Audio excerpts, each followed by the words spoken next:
চলে দাও। নমস্কার। মিউজিক্যাল স্টোরি আপনাদের যে এত পছন্দ হবে আমি আশা করিনি। তো মিউজিক্যাল স্টোরি আপনাদের যখন ভালো লাগছে তখন আরেকটু শোনা যাক। आओ हुजूर तुमको सितारों में ले चलूं, এই যে গানটা, এটা মিউজিক ডাইরেক্টর ছিলেন ওপি নায়ার সাহেব।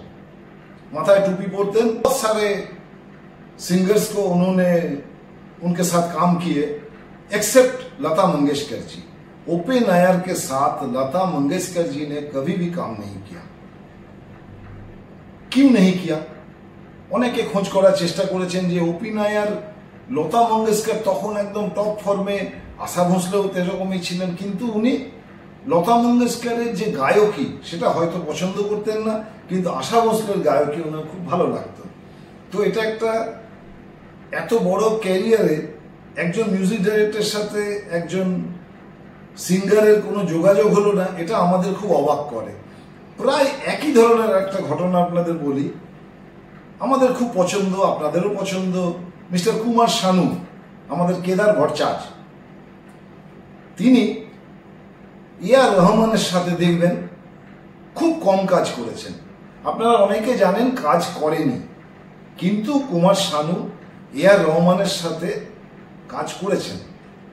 কি কাজ করেছেন? এআর রহমান আর অলকা ইয়াগনিক তখন 90s-এ একদম সুপার ডুপার চলছে, চতুর্দিকে যতীন ললিত, নাদিম শ্রাবণ ঘুরঘুর করছে চতুর্পাশে, দিনে 28টা গান করছেন। সেই সময় এআর রহমানের থেকে ফোন এলো যে ম্যাড্রাসে ওনাদের যেতে হবে গান করার জন্য, অলকা ইয়াগনিক এবং কুমার শানুকে।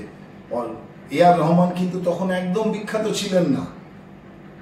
এআর রহমান এবং কুমার শানু उनको पहचानने से भी इनकार कर दिया था के রহমান ঠিক চিনি না, ওখানে যাবো, তার চেয়ে মুম্বাইতেই করি।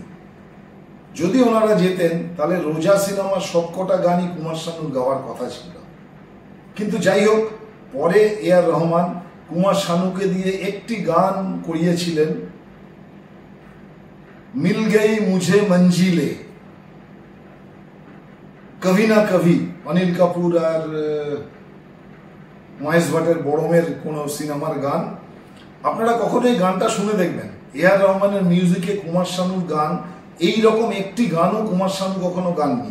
গানটা তেমন হিট করেনি অবশ্যই, কিন্তু the song is something different, যেটা নকল করা মুশকিল। কুমার শানু আরেকবার গাইতে গেলে ওনাকে ভাবতে হবে। তো আজকে স্টোরি এইটুকুই, ধন্যবাদ। আরো অনেক গল্প নিয়ে আসবো।